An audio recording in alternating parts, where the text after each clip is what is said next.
Well, no, because they're all indoor. Yeah. Here we are. Okay. It's like the camera. Yeah, so much better than having a video. Oh, yeah, you're probably, I see. I actually, do you coach, Kristen? Do you coach? Yeah. I was all alone. Oh, no. Yeah, every once in a while. Like, I like that when it's nice, but there's sometimes when I just... I used to coach with a guy, and he was like, we're not canceling. I'm like, it's raining, we're canceling. Sorry.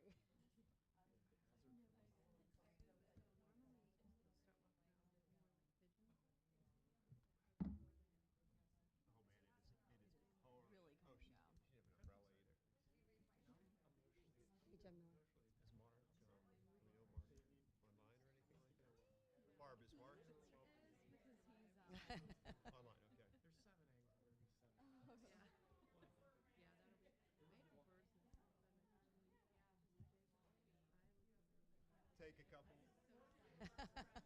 I want to put it over my head, yeah. Absolutely. I'm ready when you are. All right, good afternoon and welcome to the June 9th Academic Achievement Meeting.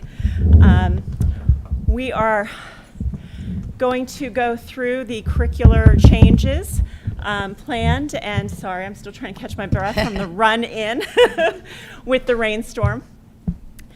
Just a reminder that the reason the school board is having this discussion and at the upcoming meeting tonight and later in June is that this discussion is in accordance with our policy 105 and our policy 106 regarding curriculum.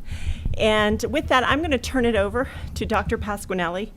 I was wondering if we could start with the science curriculum, because I know that there are some changes there because of the STEEL standards. Okay. Am I on? Testing, 1, 2.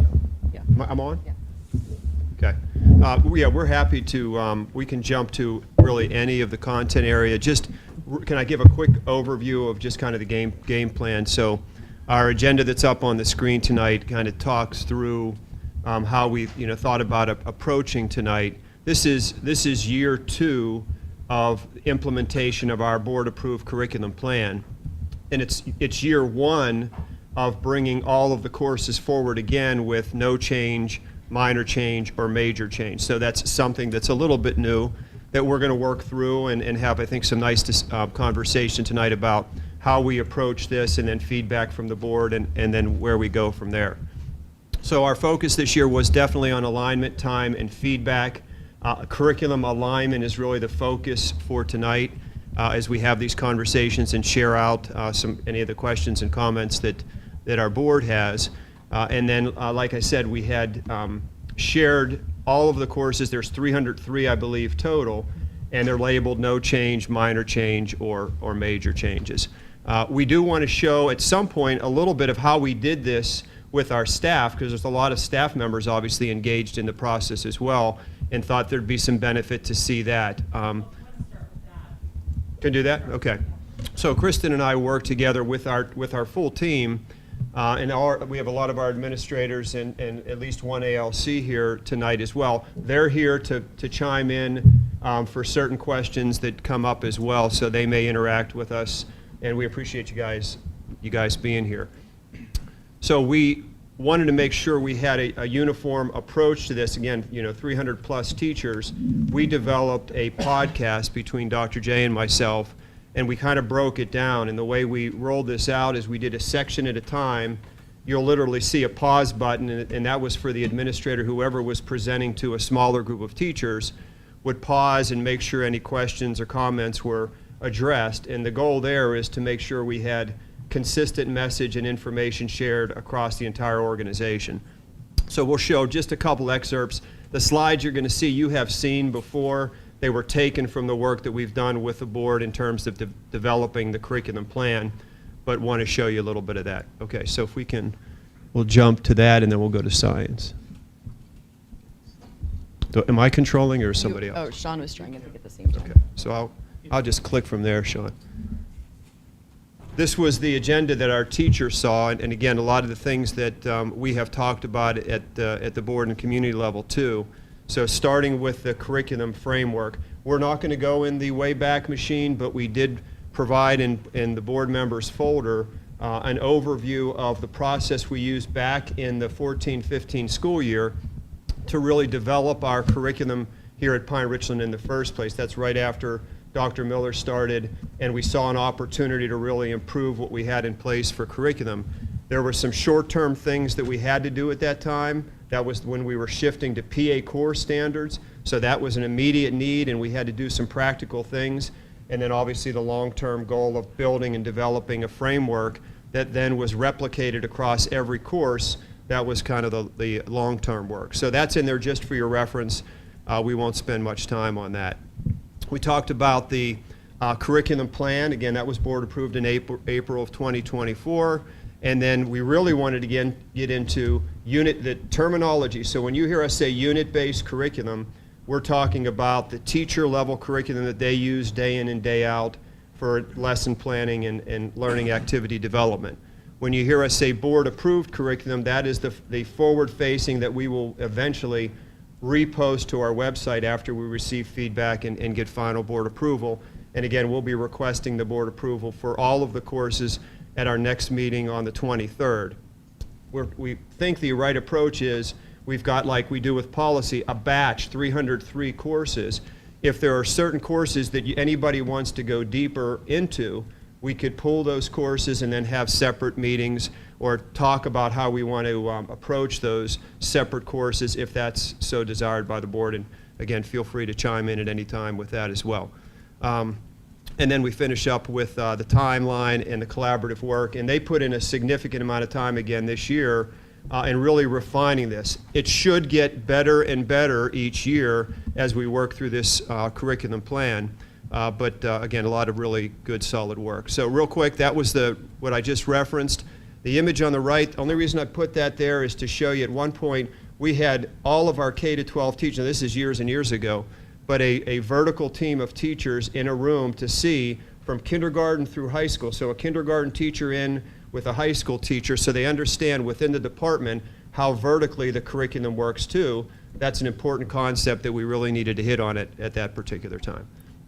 Okay. Dr. Pasquinelli, I don't want to interrupt, but where ahead. is this PowerPoint? We don't have it in the agenda? Yeah, no, we didn't put it in just because these are just snippets from things Okay, that that's we fine. It's did. just easier for me to look, but that's Oh, fine. okay. That's fine. Thank you. I just thought Yeah. you It were was the saying podcast we did for the staff. Okay, that's Yeah. fine. No, I appreciate it. Thank you. Yeah, this was for our staff, but there's just a couple points like we wanted to lift up. Okay, so the framework of curriculum, this is an important slide, I think, for our conversation with the board. And the foundation there is the part that we've talked about before. So our PA academic standards and policy, those drive the development of the curriculum. That's the foundational part of it. Our framework at Pine-Richland is that second layer there with big ideas, learning goals, assessments, and standards. So that's where, we're asking our teachers each year to spend their time, and if there's some refinement, that's the area that they're going to make those refinements. And then you would see that in the board approved. So what they did is any modifications they made to the unit-based, they showed those modifications in the board approved, and we asked them to actually highlight them in yellow, or you'll see them highlighted. So any of the courses that you may have looked at to get a little more information, if you saw a highlight, that's a modification from where it was when it was board approved in July of 2024 to where it is as of today. And then textbook integration, we've talked about that quite a bit. There are policies and guidelines around those. Once those are board approved, those are integrated into our curriculum, and all of that then leads to daily lesson planning. That's the experience of our students in terms of what happens in the classroom. And then once those lessons are delivered, we assess for understanding, we make modifications, and then it kind of gets into that revision process. So each year, we should refine and improve every year. So you should see minor changes just about every year. There will be times when you will see major changes, and I'll pause there where science is a great example that Mrs. Brusalis brought up. So if you look at the proposed board-approved curriculum for 25-26, you'll see just about every one of the science courses as a major change, and that's because the integration of the STEEL standards. That, again, is not unique to Pine-Richland School District. That's every school district across the state of Pennsylvania will be integrating STEELs into their science K-12 curriculum starting next year. And some places where there were less changes within the science units and even the courses, we may have already been aligned also with NGSS, those next generation science standards, which are more at the national level. And when we had done our in-depth program review for science, we saw that that was likely the direction that the new PA STEEL standards would be going. So we began embedding those in the past. And so we were actually ready and ahead of the curve. And when we evaluated the science tools for the K-6 level at the time, when asset kits were kind of being sunsetted, if you will, they were going away, we had to find a new resource. And so what we did was we looked for ones that would meet the needs of the next generation science standards and their inquiry-based model and so forth. So in a lot of cases, K-6, we're using Amplify Science. It is aligned in part to those already. So we had to adjust some things, sequence some of the units, so that would be a major change. And then we're looking, obviously, when we get the first crop of data, the results from the new assessment built on the STEEL standards, we'll be able to be better informed about any other tweaks we may wish to make to that. Okay, so before we go to the courses, just one more, and then Dr. J, if there's another slide you want to highlight too. I'm jumping a bit, but this slide here the board has seen in the past as well, and this is kind of how we put all the pieces of the policy together to get to our current approved curriculum plan. So the image in the middle is where we landed in terms of the conversations we had about the right balance of depth that the board was requesting, knowing that you had 300 plus courses to review. The image on the right would be an example of the detailed unit-based curriculum. That's where there are many more learning goals than you see lifted out in the representative learning goals that is board approved. But we believe it gives our parents and community a really nice overview of what's occurring in each of our 300 plus courses. On the left-hand side, that's a reminder of where we were. We still board approve our program of studies, but that was a modification from where we are now with our current curriculum plan. So all of our curriculum-related policies are highlighted there. The far right indicates where we identify resources. Policy 108, we would define them probably as our primary resources. They go through the full board review approval process. We just did that in May. Policy 109 are resources that are approved more at the administrative level, but both of those resources you should see integrated into the board-approved curriculum so our families know what those resources are going to be. All right? Good so far? Any questions on the curriculum plan or kind of how we rolled this out with our staff? So the work that they accomplished really since February was working on their units, collaborating as departments and those that shared the same course. Once they had that in the unit-based, again, that's where the teachers do their heavy lifting, it really should just be a copy-paste into the board-approved, and they're selecting representative learning goals that give our parents and community the best understanding of what's happening in that unit, knowing it's not all of the learning goals that go within that, and they're all built upon that foundation of standards, eligible content, and policy. Ms. Fortier, you look like you have a question or I comment? was just going to ask, this takes place during in-service? That's and correct. you anticipate then the future, how long, like how many in-service days? Are we talking a half, a one? Like what? This did it was look about like? the equivalent of 2 full days. So we had 1 full day and 2 halves that we dedicated to this work this year. As we go through it, I think we're learning how to be more efficient with it as well. So I do hope that that timeline can be narrowed slightly because now they are understanding of exactly what the process looks like. And we had many layers, and that would be the one thing that I would add from the slides of the podcast. So we had teachers who were kind of delegated representatives to begin working on it, funneling to the ALC, the Academic Leadership Council member, and then that funneled to the administrators at that level, and then to us. So we had multiple eyes and checks and feedback, loops going to make sure that we had the best product possible. So I think with all of those hands involved in the work, hopefully that cycle could speed up in the future, but it was about the equivalent of 2 days of in-service, which is a lot. We, for in-services and as a professional development committee chairperson, we're always looking at the time that we have allotted and trying to figure out how to break it up to most upskill our staff. Okay, thank you. Okay. So if there's any course in particular that you want to talk about, or Well, I mean, probably, I don't know what others, I do have a question starting with kindergarten. So if you want to pull it up, just so it doesn't get lost in the shuffle, because there are a lot of courses, it looks like this one is still a draft and maybe needs, definitely Just needs the probably. draft watermark taken off, possibly. No, it says here, so there are 3 units is it currently in English what? which Kindergarten Barbara, science. kindergarten science. Okay. Yeah, right, we're starting with the science ones. Oh, okay. Oops, sorry, I hit That's the wrong social one. studies. So I don't want to get lost in the shuffle, but I do have a specific question here. Okay. Is Unit 3, it says moving to plant and animal defenses, can delete Unit 3. So Unit 3 is still on here, so I don't want it to not get updated later. I just wanted to point that out so it doesn't get lost. I don't see what you're Oh, then I must looking be, at. I just pulled it up, so I pulled it up from the link. I pulled this up from the link in the agenda. Well, I'm not sure. I don't have that on mine, but I don't Okay, know. Yeah, all right, well, Okay. never mind. Yeah. But my question still exists. It says it's being moved. So that, I noticed that Unit 3 was, I don't know how I There got are to only, this. there is only one unit. I wonder if That's it's- the current. This is There's the a light- recommended 25, 26. 25.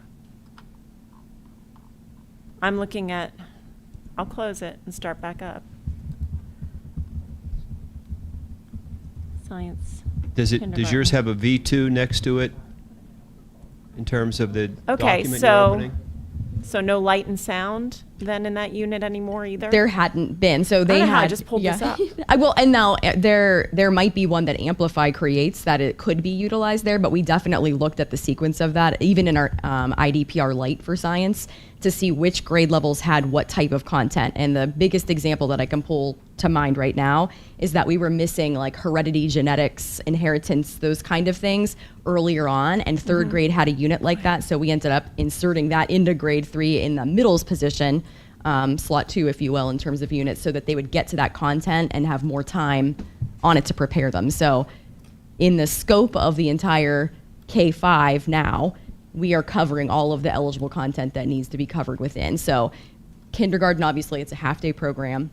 The more heavy weighed subject areas are literacy and numeracy, so ELA and math. Science and social studies have less that are more actually heavily connected into the reading elements with that. So they're doing the needs of plants and animals, which then also goes into a unit in first grade with the It's animal plant it's defenses. first grade that I It's was looking first at, grade. not kindergarten, because this is where it is in first grade. Okay. If you want first. So it says Unit 3, moving to plant and animal defenses can delete Unit 3. They were highlighting that to show you that they took it out. Okay. Because they didn't want to remove it and have it be missing. So then so the number of days in that unit remains, that 60 Don't to look at- 75 days includes the Correct. new content That's right. from That's Unit why it's 3. so much Okay, longer. that was my Yeah. question there. And how is the steel standards affecting the lower grades? as It's far actually as- very well aligned. Like I said, the only thing we found that was a call out in that audit that we did, taking our curriculum against the steel standards that were proposed last year when we were in the Science Light, was that traits, inheritance, genetics kind of concept. We were missing that, and they were getting to it in third grade in the last part of the year, and not going through it in a way that they could actually make sure the kids had mastery, because we want them to retain. They take the science test in grade 5. Well, it's actually a combination of everything that they have learned up until that point. So that was one of the only areas that wasn't well covered. Now, again, we'll see what the results say in terms of what we may need to emphasize more, but we have ourselves pretty well positioned. It's all inquiry-based. It aligns well with, if you were to take the next generation science standards and steels side by side, they're parallel. Can you remind us of when the steel standards will be, it shifted, correct? It's now 5th grade? Yes, so The the assessment. The the the assessment assessment. just happened in grade 5 this year for the first time, so it's laying a baseline. We're not even necessarily getting individual student reports this year, but the state's collecting that first year's worth of data. So the 5th graders this year were the lucky kids that also took the PSSA in 4th grade, right? But then going forward, the scores will count. We will have, individual students as opposed to like the So this will district kind of scores. take a cycle to see how it works. Absolutely. As Yeah. far as like going through. Yes, I would whoever's in anticipate first grade now. it more will take- revisions. Yeah, just Okay. like, and another example of that would be, this was our first full year using the social studies impact text. So now that the teachers have seen it through one full time, they made additional tweaks because they saw places where it had interdisciplinary connections with ELA. And to make it more meaningful, they could resequence certain units and make that work together better. Okay. Okay. Any other questions from the lower grades?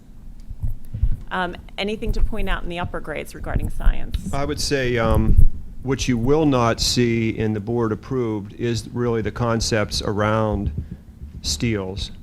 They are anchoring phenomenon-based units, and that's the concept of steels, is present kids in all classes with this question or concept or phenomena that occurs, and then integrate that into your instruction for that unit of study. So that's a major part, because it's meant to be more inquiry-based, less of the read and answer questions, more of the, hey, we've got a problem, how do we go about, or how could we go about solving this? Experiment, learn, revisit, then get into some more of that content and understanding. So the terminology Steele's use is disciplinary core ideas. That's the content. That's the meat of what students need to know and understand. How they get to those understanding is more of the inquiry-based, phenomenon-based learning experience. That is, instead of saying, go to a lab and follow steps 1, 2, 3, 4, and 5, it may be go to a lab and we've got some material there for you to think through and use that to try to figure out what you would believe would be a potential solution to this particular problem. So more on the problem solving, less on the direct instruction, but still grounded in core content. The other part of this that you won't see in board approved that teachers have firmly embedded in is called science and engineering practices. So again, the concept is if you're in a science class, you're going to do things in that class that scientists and engineers do in the real world. So you get a feel for that, and it's not as book heavy. Books are definitely necessary and needed to support it, but it is that, again, inquiry-based learning that occurs.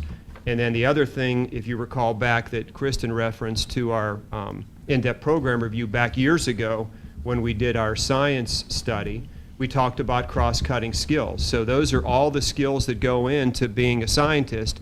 You can't just understand the science. You have to be able to explain it to people that aren't scientists. And that's some of those skills that students need to develop through it. So when they finish a lab, they don't just turn in a written lab. They have to be explaining some of the thinking that went into it, and that's the communication skills that go into it as well. And something else that we have that I think is really valuable, it's no longer like, here are the directions, replicate this lab procedurally, like 1 to 10, right? They actually have simulations where they can go in and change the variables and see what happens, and then explain what they saw there. So without being told, this variable impacts this variable in this way, they figure that out. We want them to actually be thinking actively and deduce that from what they see.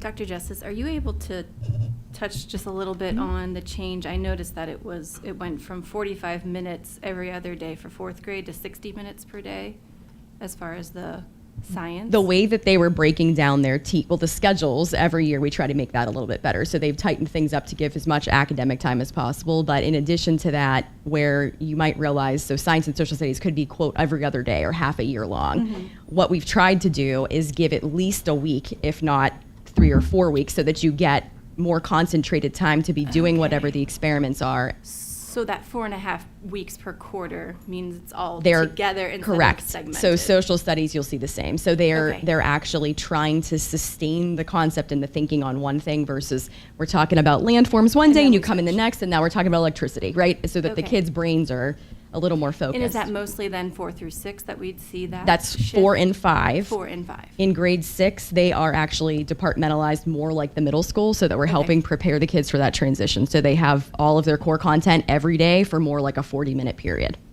Okay, thank you.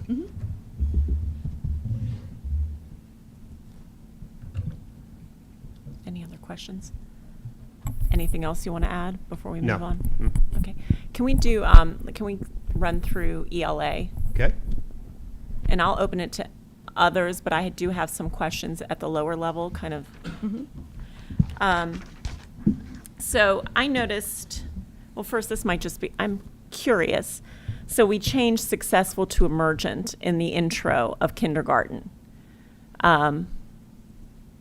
I'm assuming it's because Research. kindergartners are rarely successful readers. Well, I and think that's emergent just readers, the literature, especially the evidence-based stuff around structured Mhm. literacy, is that they are learning in the beginning stages. Okay. So there was a word choice from the teachers. Yeah. So my question here is, it seems like in kindergarten, first grade, second grade, the unit names, are those aligned with the unit names of the books?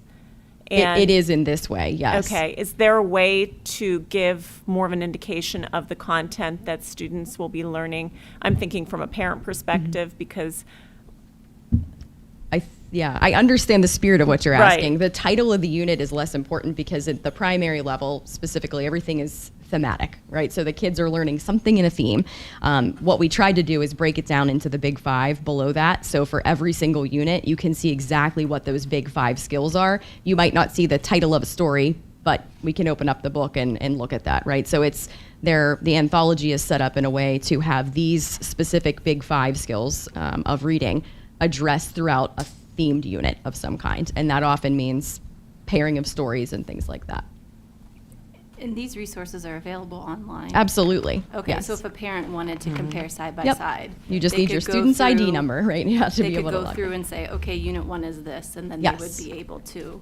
Follow right along Okay. with the title, yeah. Yeah, and just as a reminder, we're listing those resources as part of the board approved, so you see them there as well, yes. And the one thing I would say while we're just on the topic of ELA, so if you recall, we had approved the Morpheme Magic. We had the teachers getting that instructional text, so they changed their pedagogy to be able to address morphemes or word parts. Like, we're very excited about this. You may not find it as exciting as I do, but they are learning to do both the context clues when they're trying to comprehend things, but they're also understanding what each word part means. And we made a whole scope and sequence for that as well, which we're really proud of. So grades 3 through 6 are deepening that. So it begins with Greek and Latin roots that the kids would be seeing a lot. They're common, high frequent. And then it builds. So they're making connections, and the teachers are reporting that, like in class, when they're reading in science or they're reading in social studies and they're seeing parts of things, they're actually like attacking words more confidently. They can decode them, and they have a kind of an idea of what the words might mean. So I keep saying, like, with the systems that we have built with Hegarty and 95%, which are in there as primary resources within Tier 1 for grades K to 2, then the third graders are now getting some of the morphology as well, and that's building as we go up. I cannot wait for our fourth grade teachers this upcoming year to see the kids and their quality coming out of third grade, because they've had this really sound Tier 1 system. And the hardest part about that kind of thing is you step it out slowly. So not every single cohort gets the exact same, but we have ourselves in a really good place. Like, anybody who's joining us now, we're extremely proud of like all of the work that our teachers have done, in ELA in particular. Dr. Justice, is that something that we got to see on our school visit in first grade and second grade whenever we went into the classrooms? You saw Hegarty and 95% in first and Okay. second. Yes, Okay. absolutely. So they were, I mean, there are things about the English language that I would bet you and I wouldn't know normally, right? But the kids are learning, like, well, that's an R-controlled vowel. And they understand that that changes the sound and the spelling in a certain kind of way. And they can tell you that and point to, like, the sound wall in their room and explain it. So all of those things are just, continuous improvement in the spirit of our culture. It's happening. Any other questions for K to 3? And again, I just think it's nice as you toggle between like grade 1 and 3, and you see the learning goals that the teachers have there for ELA. You see the progression of learning from that fundamental, foundational, understanding sounds of letters and words, and putting that together till they get to the word study and more of the beginning the comprehension. So then, grade 4 and 5 ELA, same question. The units there seem to be structured around the books. Is it the same answer around the textbooks? For example, Unit 1 in 5th grade is Wonders Unit 1, text sets 1 to 3. So what we were trying to do there was call out both internally and for parents which specific text sets we're using, because they have an actual, there's like a choice of like 6 that they could use. So they're specifying both for themselves and for families which portions of the resource that they're using. So yes, it is calling out those short stories or things that they are paired together intentionally, because those stories get at that learning goal. So whatever we're trying to help them understand, especially the comparisons within and between text, which is like a much higher level skill, they can do that, they can accomplish that with these particular text sets. In grade 4, Unit 10, can you tell me a little bit more about the project and novel-based application? Which novel are they using there? Because I only see is it Winn-Dixie? Because Yeah, of Winn-Dixie is the core text. And so outside of that, they've been doing like studies where it can be personalized. That's where the parents and the students are signing off on something that they're choosing. So they apply it to different things. There isn't any one thing that all students are doing. So the definition of a core text would be something that all students or the majority of students are reading within a particular course. They're just trying to authentically apply those skills within context that's of interest to the students. So because of Winn-Dixie remains the core text in that grade level, if we get to the point where we're able to expand beyond where we've been with those right now, we would love to also look at additional texts that would be meaningful. Yes, and I'd say with that, I mean, in this iteration of our board-approved curriculum, we're trying to tighten that even more. So in ELA in particular, you see the primary resources listed there. Core text are there in either primary, meaning they were going to be read in that course, or secondary as they are core text, but there's more flexibility. So each year we're trying to tighten that, because I know we've struggled with that over time in terms of the alignment and the consistency of implementation. That's an area we're still working through and working to improve. But you see that clarity of what the text is and then the integrated into which particular unit. I just have a question. So some of the novel-based things, I know we have core text, but some of these, like if we have students who are, depending on what tier they're in, they might read a different book and still meet these same goals. If they're, or a GATE student might be reading a different book, correct? Or is it, explain how because I know that's been a big discussion about core text, and, it's been a whole thing. So just kind of touch on that a little bit, because I am aware that we're not teaching the book, we're teaching the skills, we're using the book as a tool. So just kind of explain a little bit more on that, if you could. I would say core text in this sense, at least speaking from the elementary level, they are for everybody who's in the tier 1 class, taking the tier 1 class. Now, if you're in a replacement ELA because you're really struggling and you're trying to get foundational reading skills, you may not even be at the level of reading a novel, right? So we're working with families, a lot of times with an IEP, to try to figure out what would be most appropriate. Students who are getting pulled out during RAM time for reading enrichment is typically where they're getting additional higher level text. And so I think what's nice about the project-based learning that can go along with it is you can have kids apply that at any level. So they're reading a text at whatever level. They could pair it with another text if they want, again, more on an individual basis. But yes, there is differentiation that can be built in.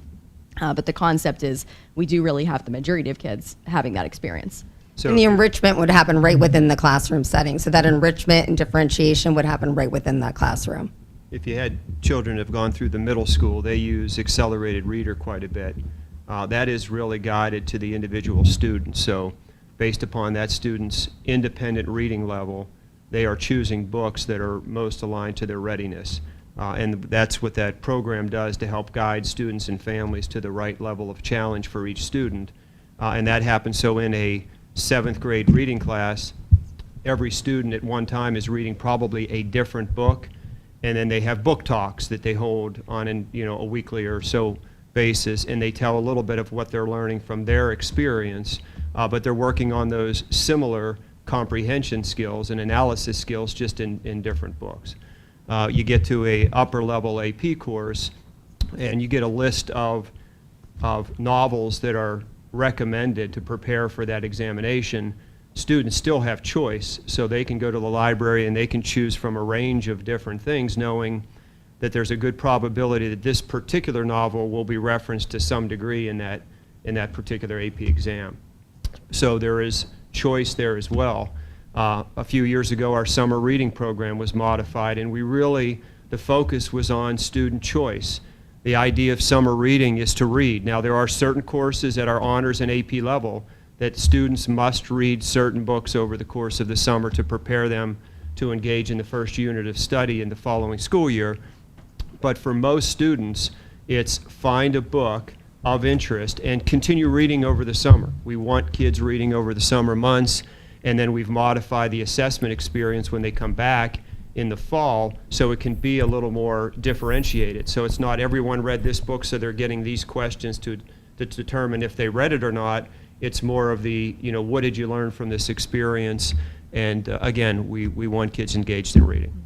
No, I get that. And, I was a teacher a million years ago, but like I know when you read a book with a class or, you read it together and maybe you're working on a skill like compare and contrast, like, yeah, you're reading Winn-Dixie because of Winn-Dixie and you're making those connections there. But the hope is like the child's going to continue to read another book and have other characters and, build on that skill. So it's like, that's what I don't want to be hung up on, I know like I said, Cortex has been a whole thing. So I just wanted to just kind of touch on that. Yeah, So but we I want appreciate that. to be at that place because, again, secondary, there's certain text that we believe students should read in that particular course. That's alignment, right? If any of us are English teachers, we all teach 10th grade, we agree that we're going to teach this particular novel or text, and we all should do that. We also have an anthology. You just approved an anthology for grades 6 through 9, all right? Stack of text, novels, poems, short stories, all of these choices that align to the learning goals and standards for that particular grade level. There's some flexibility there with the teacher. Okay, some additional novels that have been on our novel list, we see some value and some flexibility there. So it's like tight, everybody, some discretion. We're all using the same primary anthology, so I can't go pick a different anthology. I'm choosing text from this anthology, and then a couple of other core texts that allow a little bit of that flexibility. There's going to be a difference in an academic class compared to an honors class compared to an AP class in terms of the text the teachers put in front of students. But the crux of the curriculum and the learning experience are those learning goals that are aligned to the standards. And I would say, just for framing, we decided that was something super important that we valued here, was aligning the core text to understand what that was. Where it came from was we would have students who would move into, say, 4th grade and say, well, my 3rd grade teacher already read this book with us, or, that sort of overlap that you want to avoid and can very easily be coordinated. So that's where we began, trying to map that out, collected the titles, and then have worked through the process that you're very familiar with up to this point. So I know I have a rising 6th grader, so we just finished 5th grade. I know that we had, in addition to, I forget what the first book was, Earthquake Terror, and Willow Dean, Yep. Which are the core texts for that grade level. There were also 2 opportunities to read 2 additional novels outside of those 2 books. One was a self-selected parent coordinated choice for an assignment, like a book report. And then we also did like, we called it book club. I think they called it book club. And so for the book club books, how are those books selected for the students? Because I know in my daughter's group, which I facilitated, there were 1, 2, 3, 4, 5 girls in the group reading the same book. Yeah, I think it's a little bit of the teacher knowing the level that the kids are at reading-wise and what some of the interests are. And then we love that we have our librarians in the building to be able to help with that too. But we do have book rooms in each of the buildings where we have curated sets of books, and they're all actually listed in Destiny if anybody has any interest in looking at them. But we already purchased those, and we have multiple copies of certain sets that are 4th through 6th grade kinds of materials. So availability, level, and interest, I would say, are the 3 kind of criteria. Okay. Go ahead. Oh, no, I was just going to ask if you can explain the differentiation between the primary resource and the secondary resource. We see it more as we go higher in the grades. So just for me, like I understand what it means, but I just kind of Within ELA, or are you saying like in any ELA, content? like how we have primary resources. I'm looking at grade 6. And so there's the textbook, and then there's core text, and then in the secondary resources, we have Freckle, Yes. Star 360. So those are actually more assessment type resources in the secondary. So Okay. Freckle, it's like a practice tool. It's computer based. It's adaptive based on what the kids are doing. It links up to their STAR score. So it's certainly not the main event. It's like when we get into RAM time or we're differentiating, we're going to be pulling from that or prescribing students a particular skill that we see they need. And then that allows us to go higher, lower, or right on grade level depending on their needs. So it might vary between class to class. as far Absolutely. as It would. Everyone how has they that utilize available. That secondary resource. Yes, and Okay. the one thing, I think it's like one of those great things. We use it in school, but it's like unlocked and available always for all kids. So even for the kids who are studying, let's say for the upcoming summer math assessment to see if they can accelerate a grade level in math, we push them towards these tools because they can be going right into the skills that are in the standards of the next course, practice them all they want for that month prior to coming in to take the assessment. So if you're a parent listening and your child needs some things to do over the summer and they're in grades K to 5, direct them to that. Yeah, and I'd say this slide may help a little bit with that question too, is far right, policies 108 and 109. 108, primary resources. 108 goes through the full evaluation. They come in front of the board, they go on a 30-day display, they need to be board approved. They should be firmly embedded into our curriculum. Not used cover to cover and everything, but if you have that resource, it should be used, and that aligns, again, with different teachers teaching the same course. 109 is our resource policy, so it's a similar process. We're still vetting those resources, and they're approved at the administrative level, and they are embedded into our curriculum, so they're noted there. A little more flexibility with that, like Kristen mentioned, but that's the policy link to those two terms. Sorry to ask a repetitive question, grade 6, but just in case the philosophy there, is this aligned, the unit names, are those aligned with the new books? Is that why it is? And how much, I mean, these are novels, so how much is the textbook overlapping with use of the novel in those 3 units? Based on the learning goals, there's overlap. So that's kind of the unifying piece. Like if you're thinking Venn diagram, the learning goals are in the middle, the anthology and the core text are kind of on the sides. And so you can see that there's interplay. And again, that allows us to take things up to the higher level of intertextual comparisons when we're doing that. So yes, those are unit names.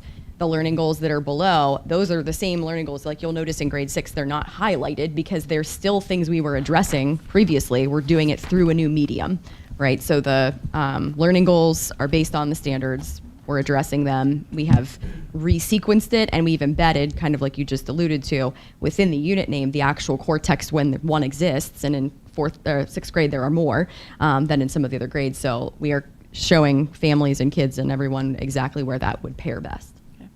Any other questions regarding 4 to 6? So just, I mean, something that I know we've talked about quite a bit, that that whole textbook curriculum textbook, would still always say that textbook's not the curriculum. Those learning goals still drive everything. When you're developing unit-based curriculum that is teacher-friendly, the primary resource, the board-approved resource, is a nice guide to help develop that unit-based curriculum in terms of the flow and the time that you spend. So ultimately, the learning goals are established through standards by our staff. Those learning goals are written by our staff for the most part. Some of them are a little bit specific to the early ELA that we talked about. But other than that, they're developed. So once we do have a new board-approved resource, that's where, again, you may see us realigning and making some adjustments. Doesn't mean those learning goals change. It just means we're looking for how do we make the most sense of the sequence with a tool that all teachers are going to be using for that particular And grade level or course. Specifically in grade 6, how many of the learning goals are highlighted on the entire template? None. So that means they're not new. They're the same learning goals. It's just they're in this sequence with the new resource. So you can see that it's literally unchanged. Any other questions on 4 to 6?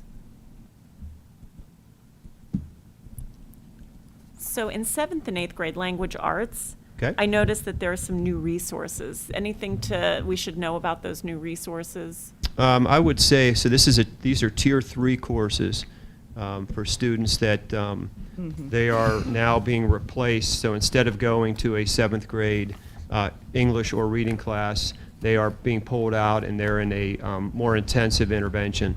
So these are resources. Did you want to see 7th or 8th? Did you No, care? I know that they changed in both, Yeah. so I don't know, if you have anything. For 8th, I to think it tell was us. more to get that focus on writing skills at the same time that they're developing their reading comprehension. We saw some areas of opportunities there. So those Tier 3 resources are resources that we think can support this group of students. There are usually 5 to 8 students in this class that are getting some really intensive intervention. And that Parallel Universe and Third Quest were originally approved in 2023 to begin infusing into our multi-tiered system of support. Yeah. The beauty of this is in 7th grade, because we have an English and reading course for every student every day, they can get intensive intervention during one of those periods and still be exposed to grade level content during the other period, because that's huge. If you don't do that, then the likelihood of that gap may increase.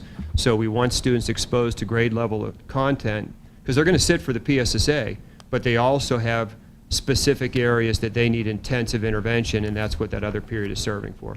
And they're recommended for this course based on data.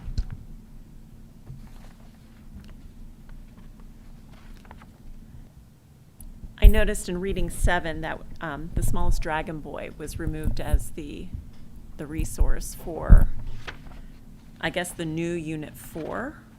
I'm so glad you mentioned the smallest dragon boy. I did ask that same question. Okay. And that was a text that it's a short story that with the new approved anthology, they believe the anthology text that is now available would better suit those learning goals than that text that they had in the past. We did, though, move that, and that's probably an addition. That was reading 7, right? We did add it as a secondary because it still is like an option for teachers to continue to use. This one was modified over the course of the last couple of weeks as teachers are still talking through this. So if you don't see the smallest And dragon, an older one, yeah. so yeah. But the point is, the anthology is now referenced in that unit title. Again, similar learning goals, but they're looking to pull some different resources to support those learning goals. Still can use this as an option, but not at the primary level.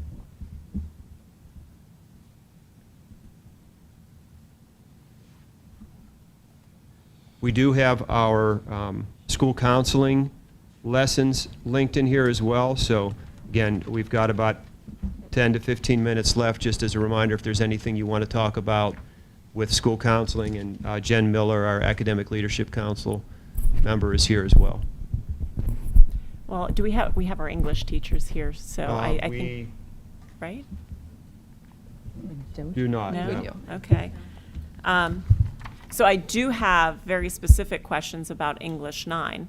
I still have some other questions about other things, but if we want to jump to probably, I think, my biggest question about English, we can do that. I don't know how the board feels, if there's anything else in middle school.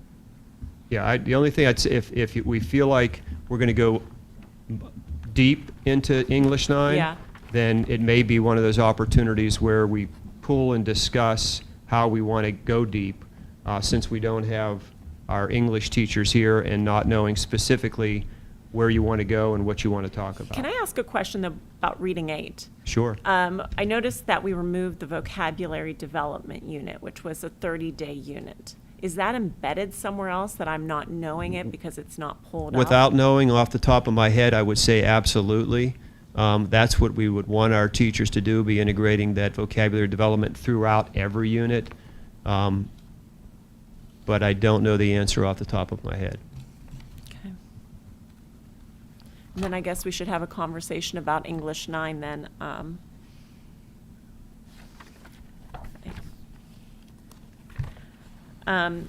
The reason I'm raising questions about English 9 is that there are major changes to it that board members may or may not have. We had a vote in January, and that vote was to approve a new curriculum for English 9 prior to the vote on Angel of Greenwood. And so we have a new curriculum that reverts, a new old curriculum that reverts back to the curriculum that we approved in the summertime.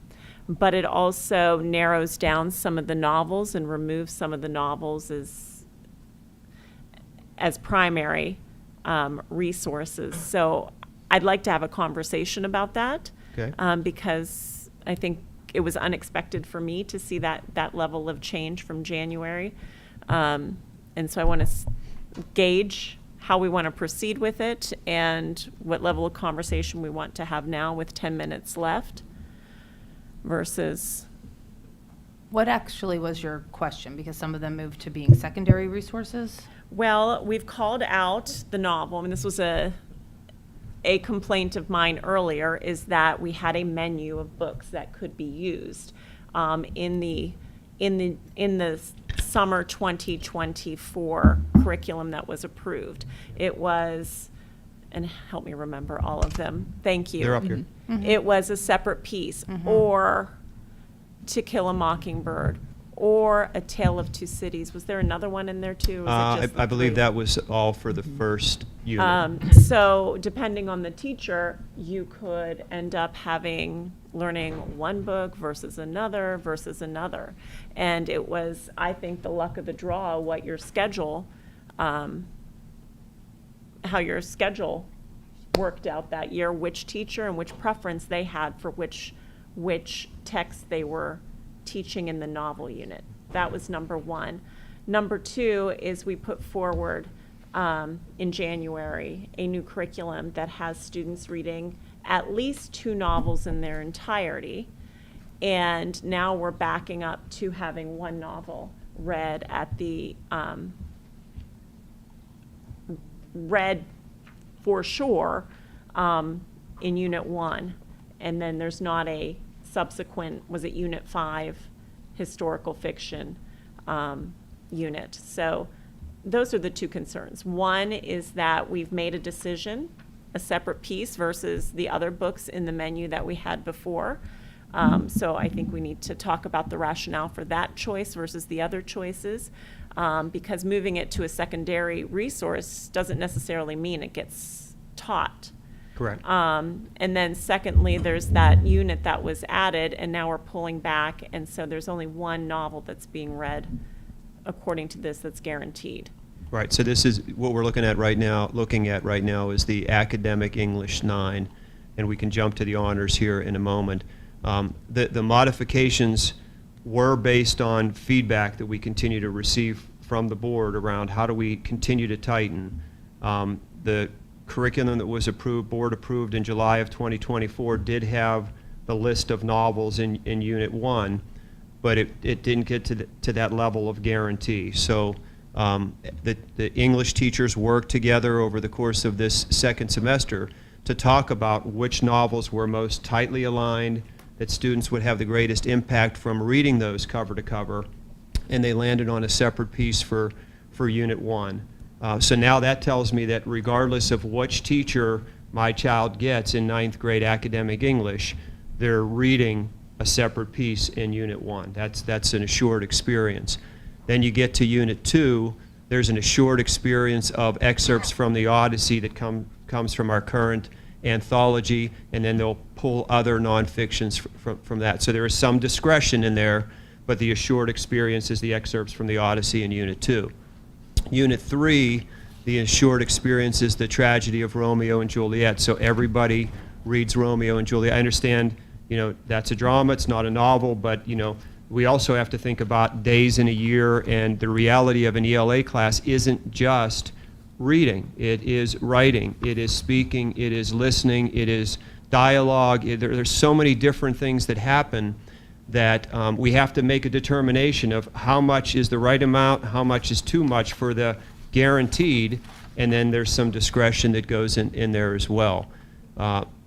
Unit 4 is now integrated more with the formal research, and what that will happen with writing and whatnot will be throughout the year, but specifically they're going to have a research unit in 4, and then the lit integration is happening without. We've talked about this.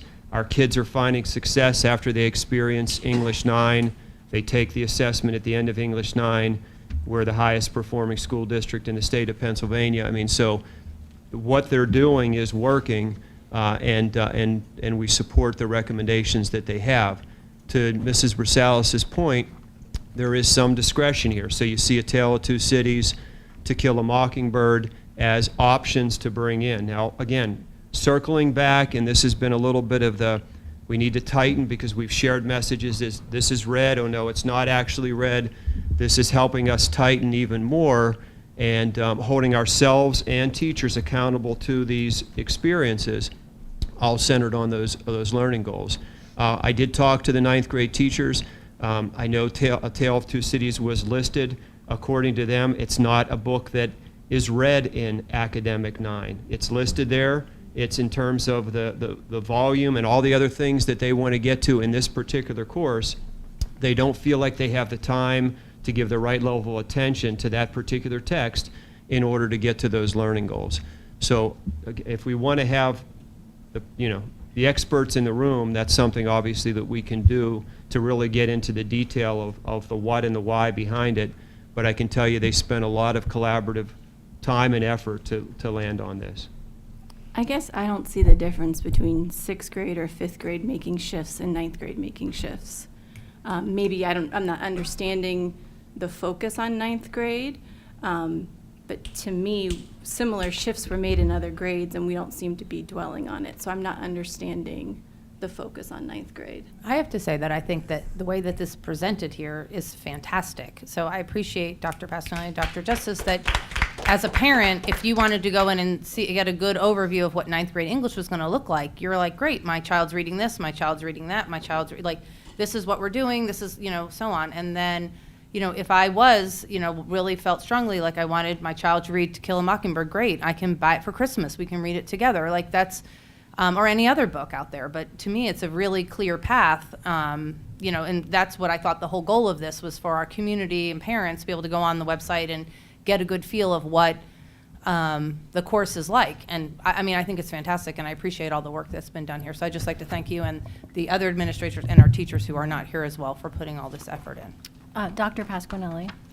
So if the secondary resources were used, would that slide into Unit 1 then, and there would be 2 books read?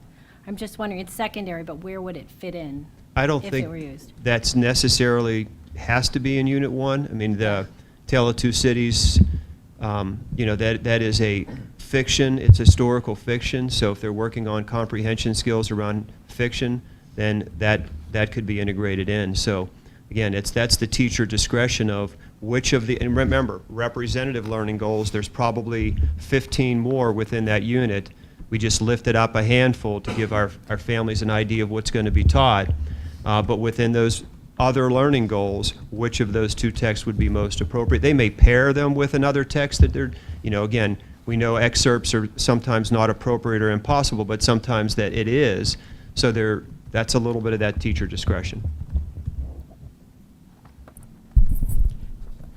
And I just don't want to get too hung. The unit names matter for sure, but the crux is the learning goals, right? We're just trying to explain like what's happening in an overview in this unit, but you really got to get into the detail of those learning goals to get a feel for the experience for our students. And then the resources help our teachers get to those learning goals, and then the assessments determine if we met them or not.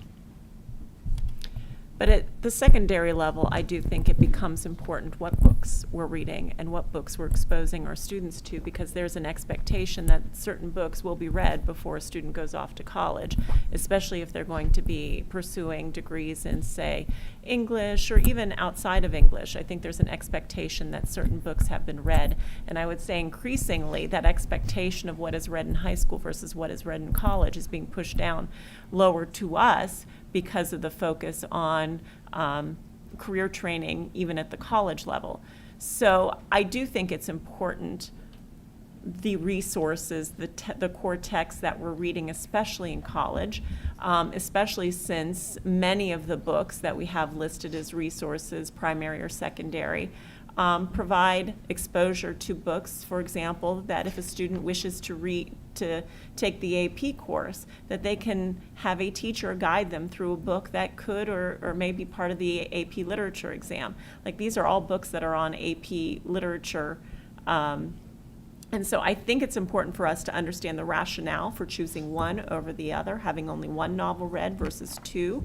I know, in the January 2024, maybe I'm losing track of my years, there was required reading in the summertime for 9th grade academic English, and that book, which is also another one of those books that's listed, was part of, when students came back, that was part of the first unit that was taught.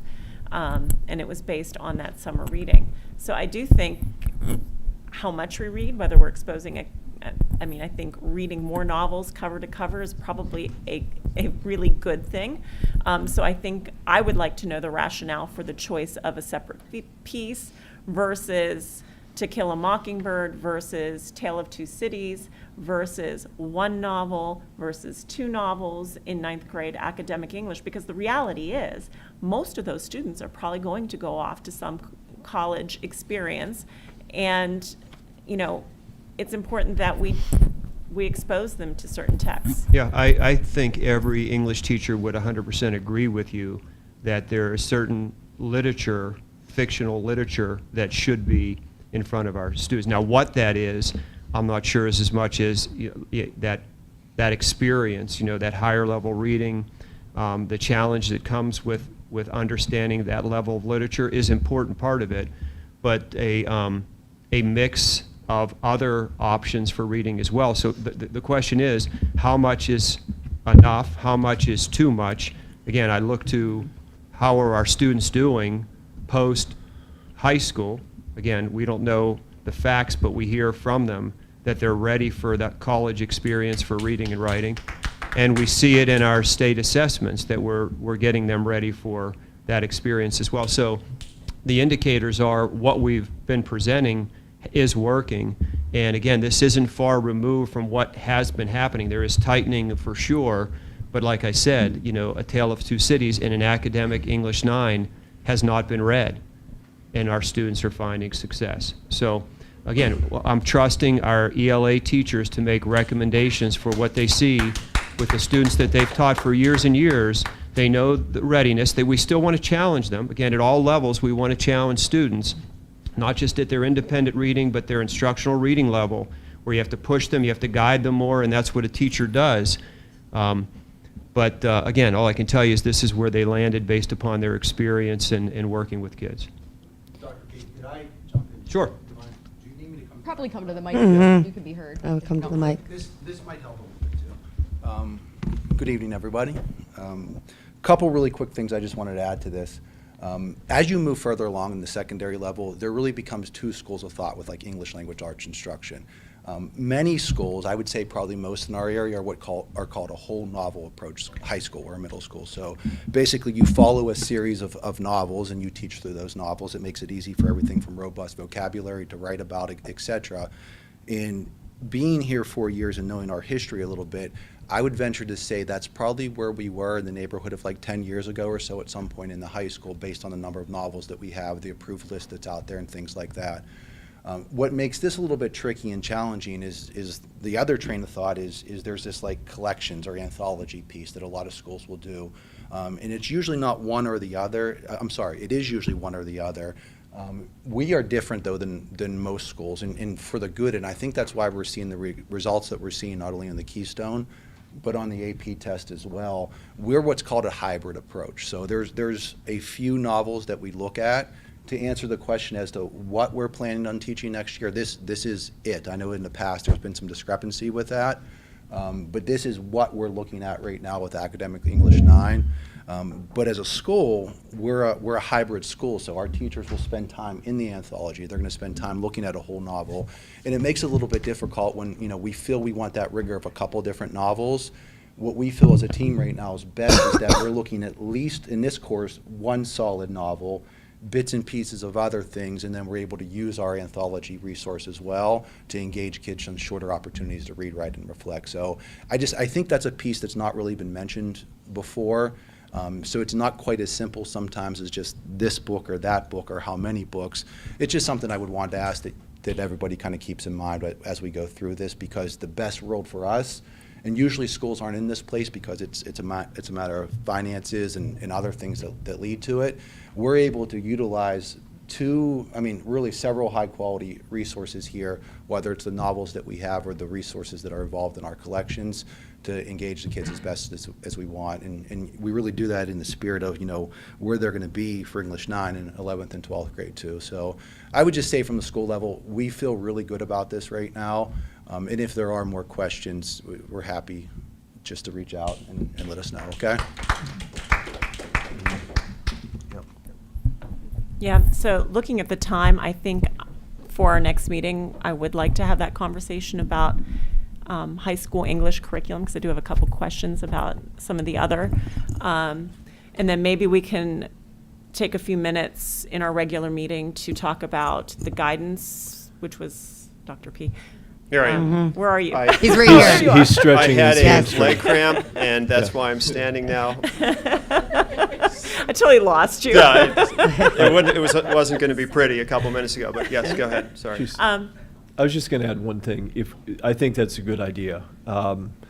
My suggestion for the board's consideration is that we look at the novel and text experience through a whole high school career.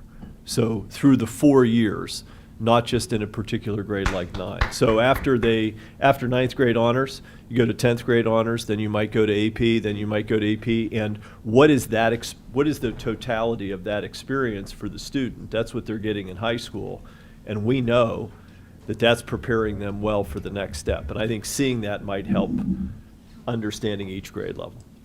And for the agenda item for the 23rd, in terms of approval, perhaps, and again, the majority of the courses that you're comfortable with, they're ready to go. And, we want to decide if we're pulling some from batch to, so we At the can. next meeting. Right. So kind of can- like we do the policies. Yes, You can- right. We So can we- pull them out for further Right. consideration. I'd love to moving move forward. as many as we can forward, because there's work to do. You can see they're highlighted, and cleaning some things up still needs to occur before we post them to our website. And if there's a handful that we want to look at more closely, then just please let us know. I think that sounds like a plan. Is everyone in agreement? Okay. When would you want to know by? Pardon me? When would you want to know? Like, when do we need to? 2 weeks ago? No, Okay, got it. no, really, it's, we'll need to know soon, because to prepare, it's just a couple of weeks that we're to the 23rd. So, and to get people here in the room, depending on what you want to talk about, we have that. So as soon as possible, I'd say So next are we week. talking about a separate joint governance, or are we talking about building it into an existing meeting? I was assuming the 23rd. Okay, the 23rd. At the meeting, yes. Building it into Yeah. the meeting? Okay. Yes. Okay. Unless you have so many that it's going to be so time-consuming. So again, I think it will come down to the volume of what the board wants to talk about. I do not have any that I would like to be pulled. I don't so. have any that I need to pull either. Anyone else? Okay. So it sounds like we'll be looking at secondary English. At least unless someone, what is it today? Today's Monday, the 9th. If we could take some time, and if there's any others we wish to add. Is by the end of this week reasonable? Yeah, I was going to suggest by Friday. Okay, thank you. Yeah, that's great. We'll do our best to invite members of the department if they can be present. They have started their summer vacation. Again, we'll encourage them and ask for your support of them and candor as we have dialogue about the books. Okay, thank you. We'll move now to the public comment portion of the meeting. We have 2 people. First speaker is Brittany Kindersmith. I'm okay waiting until the start of the other meeting if we want. I don't have like an extra hearing, so I don't mind if that's your preference. Yeah, I'll just wait. That's okay. Jennifer Buse. I will, can I put my name on the beginning of the? Yeah. You guys want to be first? Sorry, Mrs. Brusal, can we be at the beginning of the next meeting? Yeah, I don't have a problem with that. Thank you. All right. this meeting's adjourned. I guess we'll move into, are we going to take a break?